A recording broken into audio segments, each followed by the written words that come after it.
Today on Project Rover.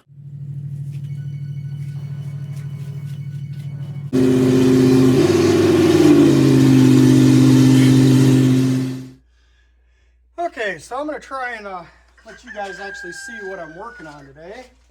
Let's see how this goes.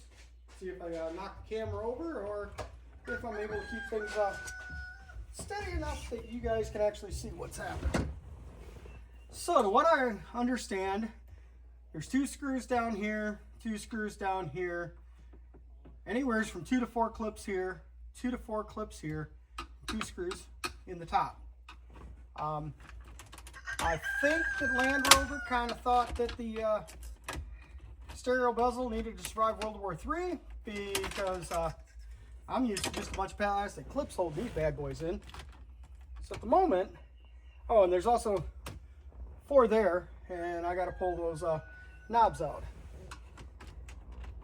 So at the moment, I'm going to try and get the stereo out, and we'll start there. I'm not sure how well it got clipped in. I'm not even sure if I've got any of the old clip tools for releasing these, so we're going to try the old method.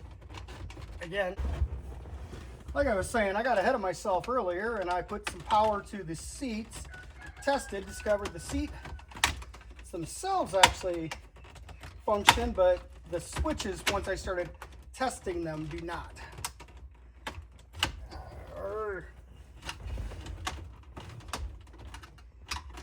Yeehaw. Okay. Let's see what else I've got to get in there. So a benefit to being a Jeep parts hoarder and having a son who's I'm raising to also be a Jeep parts hoarder. His Bose stereo that has not yet gone in his XJ had stereo remove tools. So let me see if I can do this. Now that I've been the snot out of it. I pulled the knob off. Okay. There we go.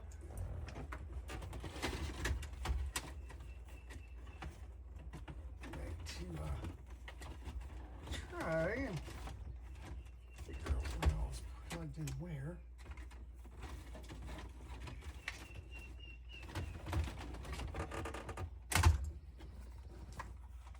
Cute little radio. Okay.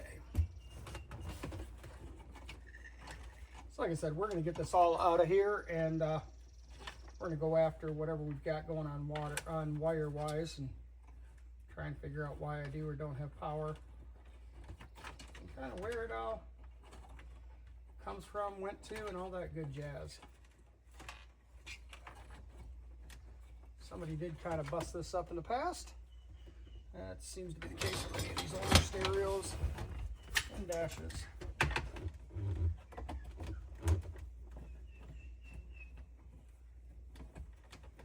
Luckily, with the gabillion screws that seem to hold this thing in, I shouldn't have too much issue, and if I do, I'll just design and make a new dash bezel mount the stereo. That said, I will have a how-to video coming up really soon as to how I go about designing up my parts, the software I use, and whatnot. Oh, I was told not to say whatnot. And how I use it to set up my plasma table. So, look forward to that. That I'm thinking will be hopefully in my next round of video. It's supposed to be this one, but I decided I was going to come out here and fight with this, which hasn't been very much fun. Anybody that's done research on a Land Rover, these things tend to have a reputation for wiring issues. Now, I did also look into that. I've heard that's more on the Disco 2s. I may be wrong. And I've also heard that it's not as bad as they get the reputation for. However, if the disco comes from somebody that either thought or wasn't sure or just kind of dove into it. You end up with some of these little things. Some of the stuff, I understand what they did. Other stuff, I don't. Some of the stuff, I think it could have been a little neater, which is why I'm going through and laying it back out cleanly. But anyhow, let me go get, got to go after 2 screws in here, and then I'll show you close up. So again, I'm going to pop these last couple of screws I can see out, and then I will bring you guys up and show you what I had to go after.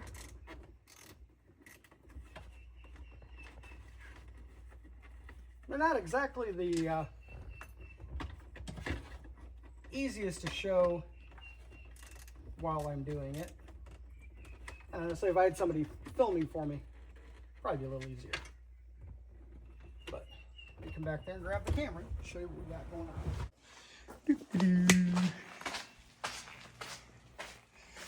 on. Okay, so what you have going on is up in the dash, there is that spot and that spot. Down in here, you can see that one and that one. It's the same over there. Now I got to get a pair of pliers and pull these knobs off because there's supposed to be 4 screws there. So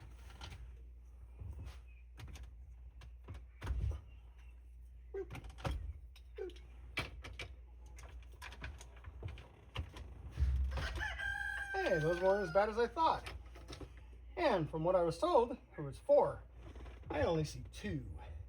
So I'm guessing these 2 up here that are removed were part of that 4.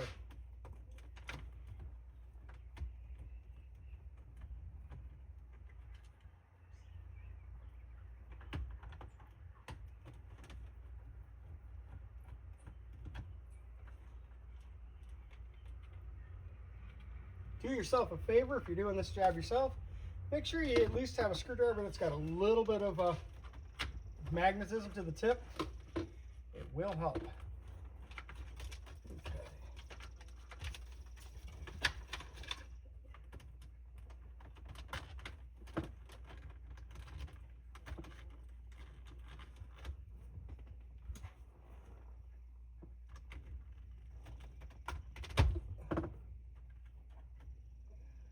Hopefully I didn't break that one.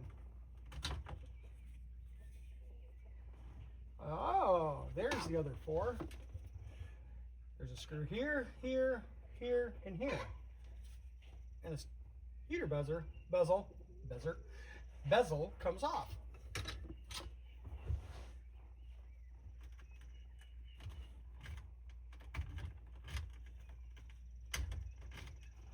It is an interesting feeling switch, so let's see what we got going on here. And it looks like somebody at one point in time was really tough on these screws, because that one just took the piece of material that was holding in place with it.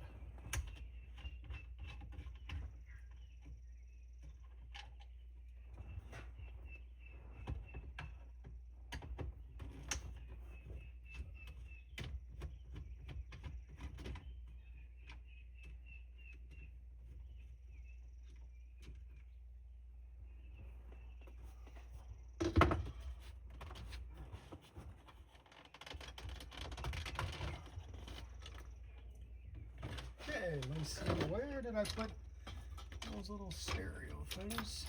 There they are. Let's see if I can use that to get these clips. Nope.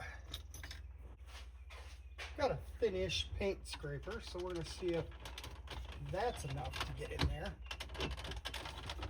and do all the clips at the same time.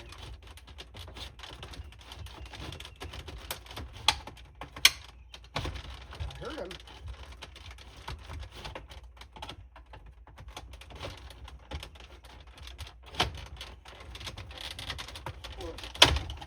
There we go. Hey, another screw. Just what we were looking for. And all of this to go after wiring in the dash to make sure everything's right.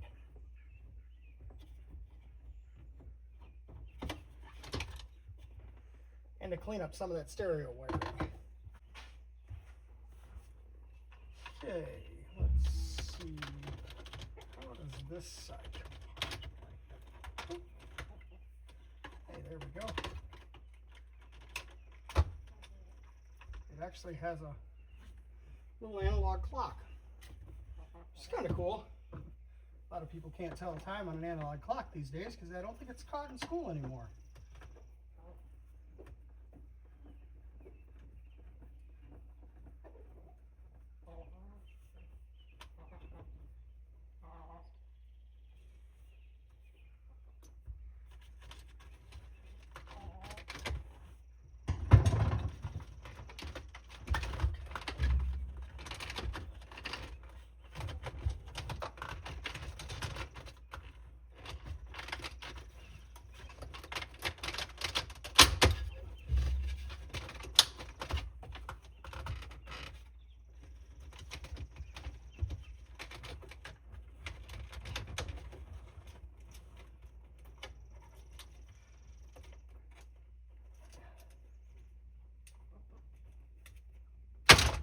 Ouch. Okay.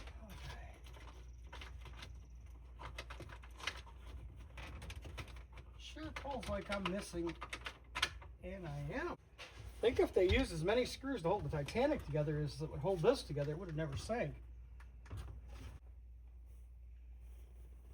Let's see any more on this. Oh, yes, I do. Hidden screw, hidden screw. Oh, there is a hidden screw.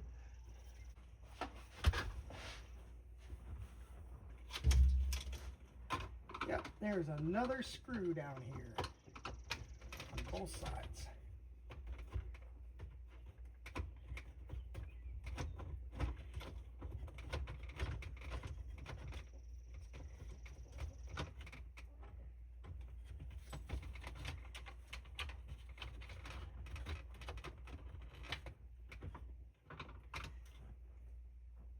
This is definitely one that you got to have the magnetic screwdriver for. It's a bit back there.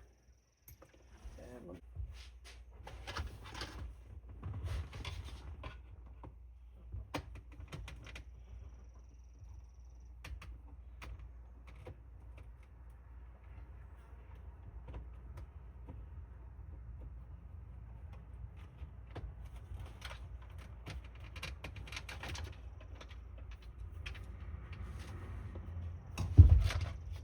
okay.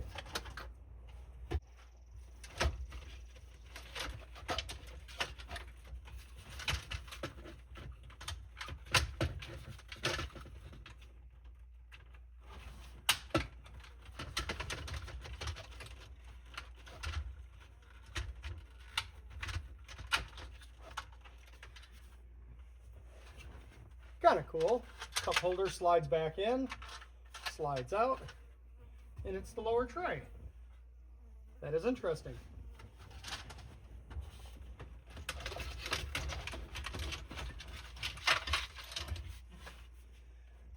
Central bezel, all out and crazy.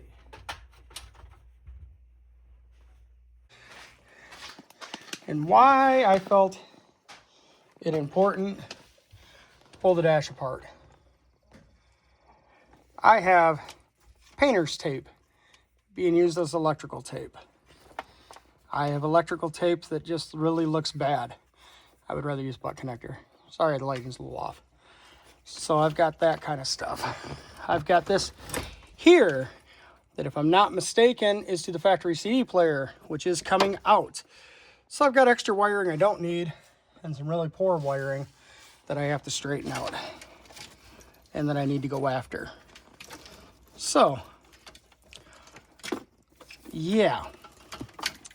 Spaghetti, spaghetti, spaghetti. That's all I got to say. Heater controls, I kind of got to inspect them. So let me go over here.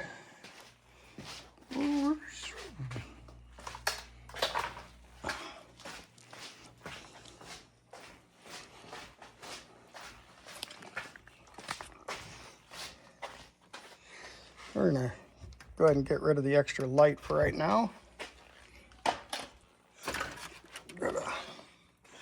Yeah, see, that's a cool little bezel. Always use your seat belts. Okay, we'll remember that, Uncle Sam. No idea what just fell. Anyways, so what we were playing with is this wire here. I'm kind of curious as to where it actually goes.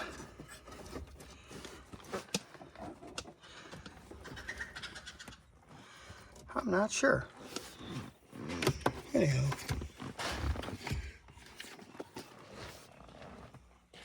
Let me go put you guys back down so you can watch what I'm doing. I need two hands here at the moment. I want to try and inspect that slide knob for the blower motor to know whether or not I'm going to have to rewire, sort of like the previous owner had, or if I'm going to get away with getting it off. Not yet convinced that anything today is going to be a solved problem or not. I just figured I'd bring you along with some of the stuff I'm working on. And I keep getting funky little clips falling around.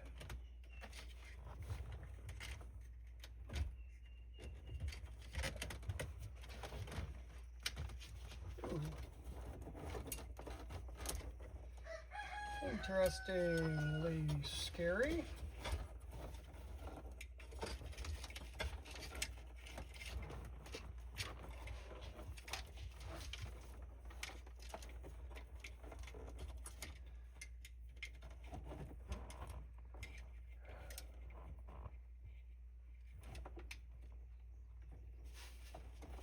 You have to love it when you get into the dash and you find a bunch of bare, just cut, not capped wires.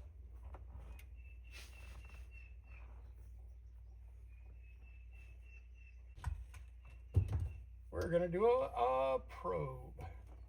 One of the benefits of being that I have some of this set up the way I do to look at it is I have that ground switch down here where I can just grab it, and now I have my probe. Nothing. When you find stuff like this,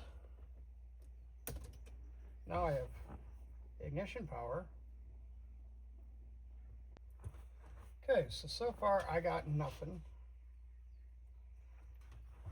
But that doesn't mean we got nothing. So what we're going to do is we're going to start the vehicle, and we're going to find out if this is something that's hot when the vehicle started.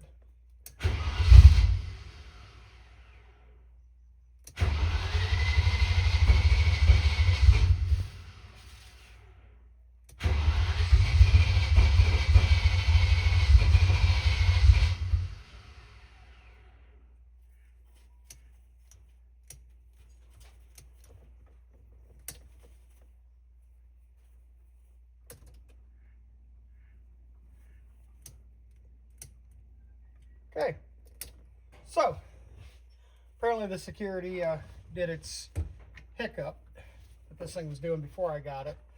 That was the other thing I was told, that the immobilizer was acting up.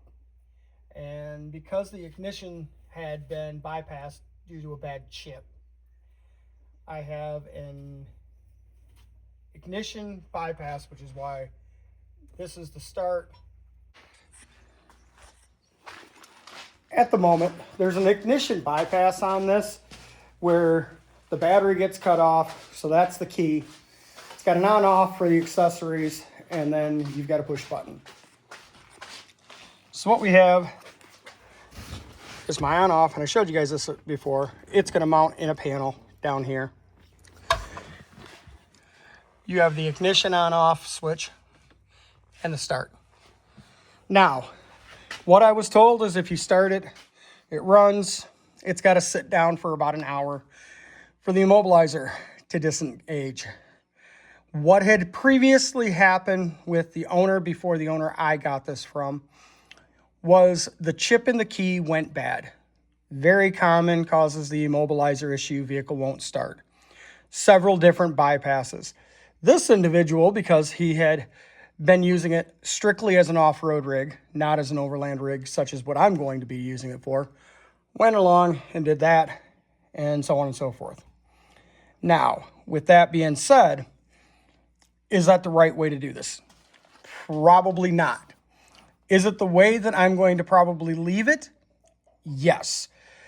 And the reason I'm going to leave it that way is due to the fact that I have no idea what all systems he tagged into. If you look up here, there is 4, 5, 6 wires, I believe it is.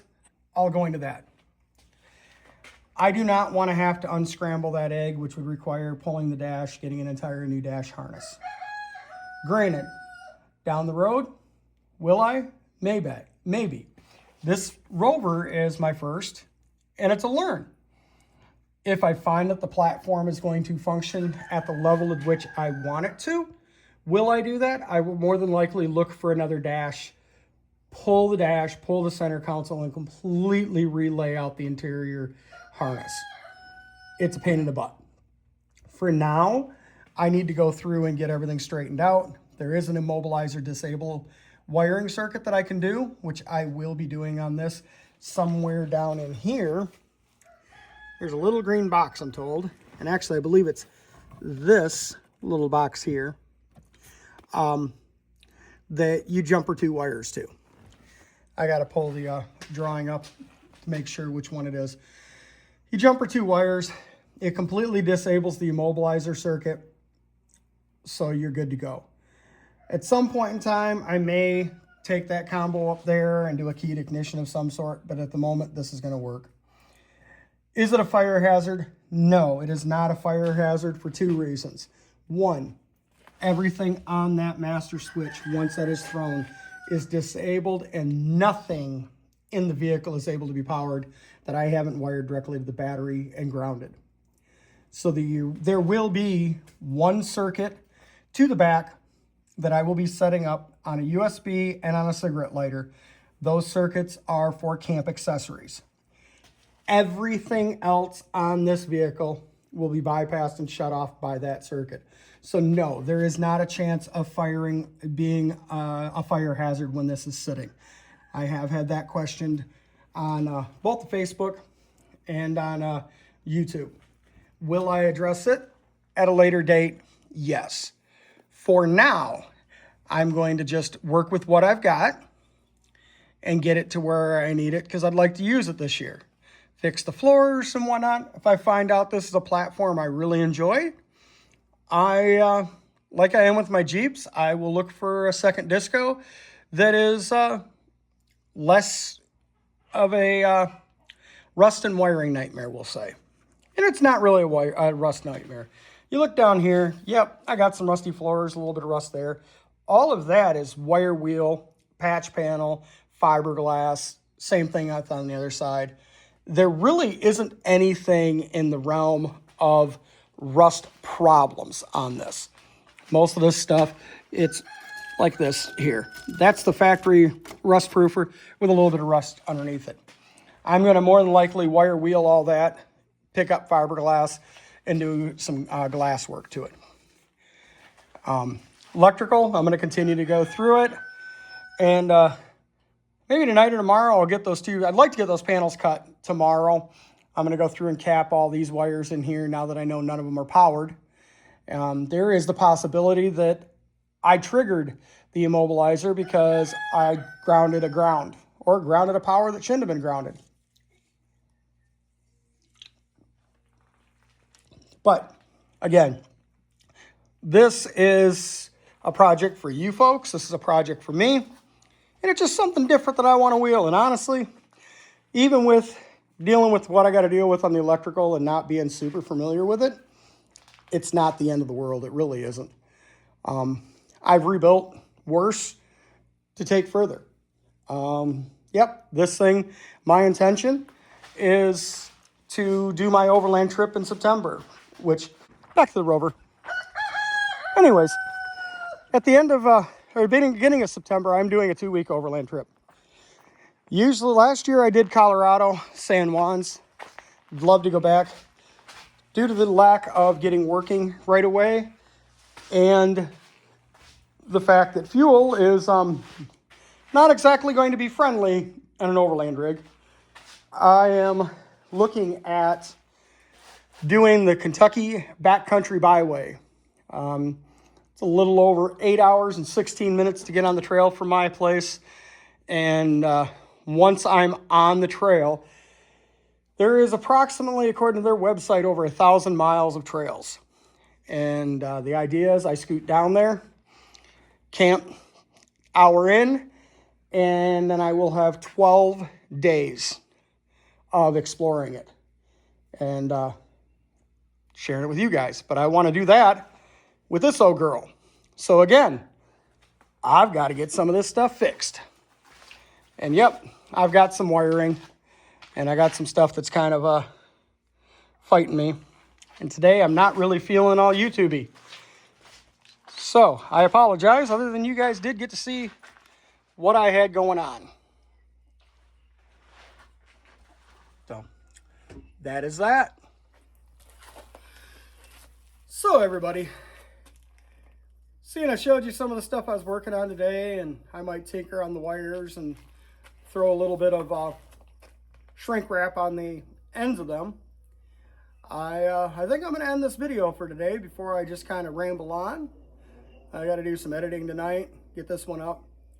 I will have a how-to I design parts, and I'm going to quote Colt from Colt Builds It.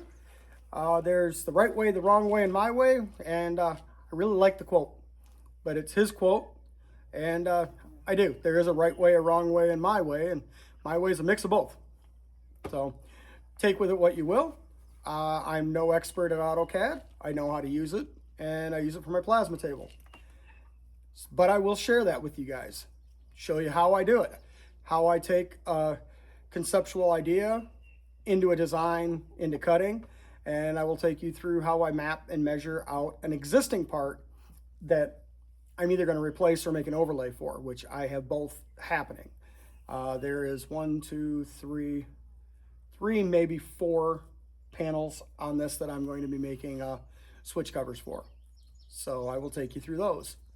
But I'll be taking you through that, and I also have a video coming up here, hopefully in the next week, on how I plan my adventures, specifically an overland trip and time-wise that I put into it, and I'm going to walk you through that. So we're going to see how my editing skills work with taking you along with clicking there on the old interweb, and I'll share that with you. But as always, we're going to end it for now. Stay blessed. Keep on aging.